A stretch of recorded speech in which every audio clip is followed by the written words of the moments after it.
All right, so in front of you, you should have a nice little PowerPoint presentation. If you're at a desk, it'll be on the table in front of you. If you're on the back in the back, should be on the seat in which you're sitting. All right, so why do we let fear control our life? What is fear? These are the things that we're going to talk about through the next 8 to 10 minutes that's really going to get you to understand 3 simple steps to limit your fear for good. Toastmasters and guests. When you think about fear and how complex some of those fears are and how detrimental they are to our lives, to us, it's kind of deep. Think about it. What is your greatest fear? Don't raise your hands or yell out the answer.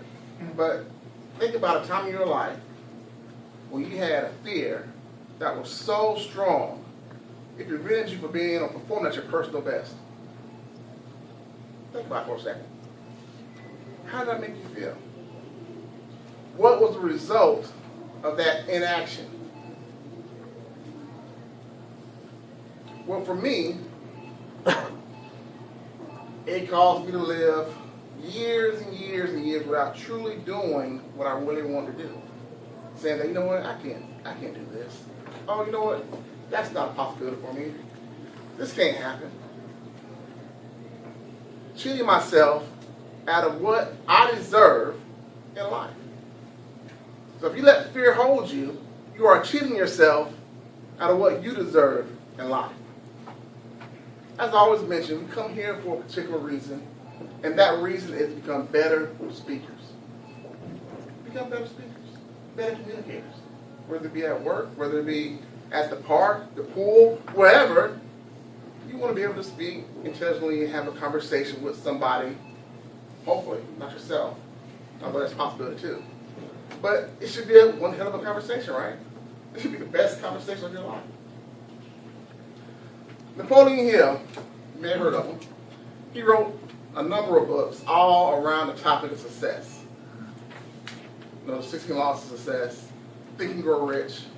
And he outlined a few fears that impact people daily. But today we're only going to cover 5 of those fears. So if you can, please turn to page 2.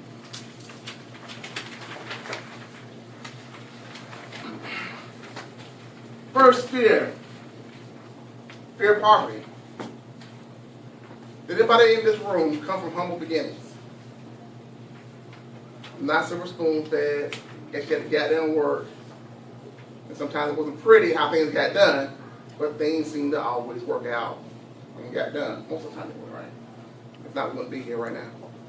But the fear of poverty, to me, is one of the strongest fears, because this fear will force you into a life that you really don't want. Think about it. You go to school, you get a job, you hate your job, but you stay. Day in, day out. Why? Oh, the economy's tough. No, that's not why. The why is because of that steady income, that paycheck, that fear that, you know, if I leave, I may one day be poor or in poverty. That's a real fear. That's really real. And it impacts a lot of people. Next fear, death. And this is my favorite. The fear of death. At any given point, we know that tomorrow's never promised. Right?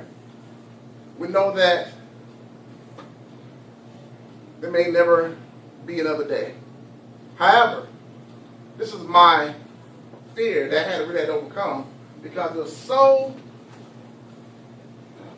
hard for me to come to terms and grips with that thought of one day not being here, not being able to walk around and see my friends, my family, not seeing my son, being my wife.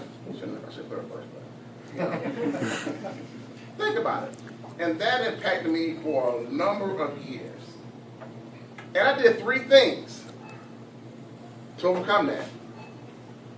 It was hard, but if I can do it, you can do what? You can do it. So if I can do it, you can do it. Criticism. And this is kind of where the fear of public speaking steps in. We don't want to be on stage and have them like, look at Steve's shirt, it's an ugly shirt. Look at his haircut. Look at that guy Chad, that fake smile. We all have that fear of being criticized. Is that really a pink shirt he's wearing with the suit? Think about it. We get in front of these people every day, whether it be our boss, our executives, and we don't want them to judge us. We don't want to feel that pressure like, okay, I got to make sure I say this one thing just right, or I'm just going to die right here, right now. And that's a real fear. I mean, that's so real. It's real when right now, to give you a little background, I work with vice presidents and directors across the country as an employee development consultant.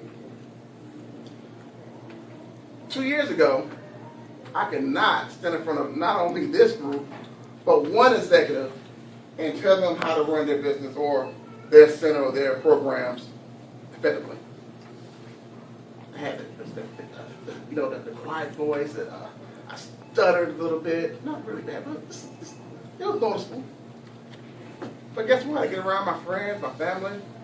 Oh, I'm back. My voice found me again. For the executives, oh my God, oh yes, who wants to buy a product from a guy who really can't sell a product confidently to get somebody to buy it?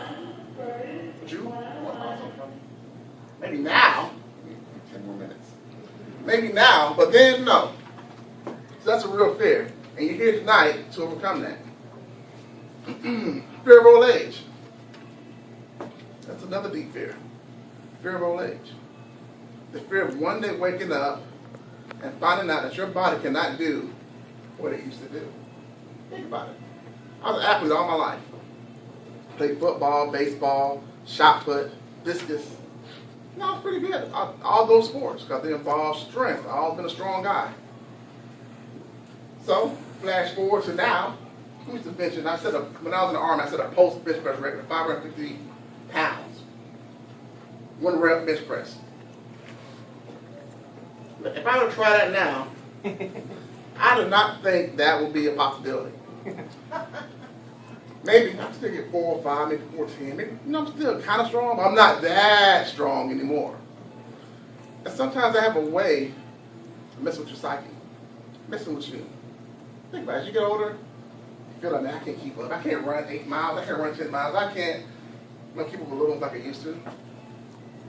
That's that fear creeping in. But you can get the right mindset going into it. And a loss of love. Loss of love. This is the one that's near and dear to me because I was raised, I would say, in single parent homes. Me and my grandmother. As you can know, she was an older woman in her 80s when she passed away. And even to this day, it was tough for me even to think about that loss because all my life, it was just me and her. Me and her. So when you think about loss, especially loss of love, of someone, a loved one, a parent, a child, that's a fear. That's a very real fear. And you say, how do you overcome that? But now it's time for me to show you how to overcome these fears. In a proven 3-step method that can be found on page 3. The first thing you got to do is you have to acknowledge the fear. It's like the first step of any kind of recovery program. You got to acknowledge the fear. Why is that so important? Think about it. If you do not know that you're afraid of something, how can you get over it? How can you put a plan together to get past it? You're living in denial. Identify the fear or fears, as I had many in my life. And then you move to phase 2, which is put a plan together. Put a plan together that's going to put you in a situation to directly confront that fear. If you got a fear of jumping out of planes, go skydiving. If you have a fear of, drowning, go whitewater rafting. Do something that's going to put you in the face of that fear, and you have no other choice but to go through it. But I guarantee you, when you go through it, you'll come out the other side a better person. And the last thing is, once you go through it, you got to continually reinforce yourself with positive messages. Listen to Les Brown, listen to Jim Rohn, listen to any person that motivates you to do better for yourself. Listen to that person. Me personally, I like reading the Bible. It fills you with the word that will keep you through hard times. If you keep renewing your energy, renewing your faith, reading those items, putting it continually into your system, and it'll help you get over that fear even sooner. So those were the 3 things I want to share with you today about reducing your fear or eliminating your fear. If you turn to page 4, there's a few things that I think that some good quotes that I want to share at least one of them with you before I leave today. The first one, when there is no enemy within, the enemies outside cannot hurt you. Think about that. If there are no enemies within, the enemies outside cannot hurt you. So think about that for a second. My favorite, you never truly win until you're not afraid to lose. You never truly win until you're not afraid to lose. And I tell you right now, ladies and gentlemen, I am no longer afraid to lose. Thank you.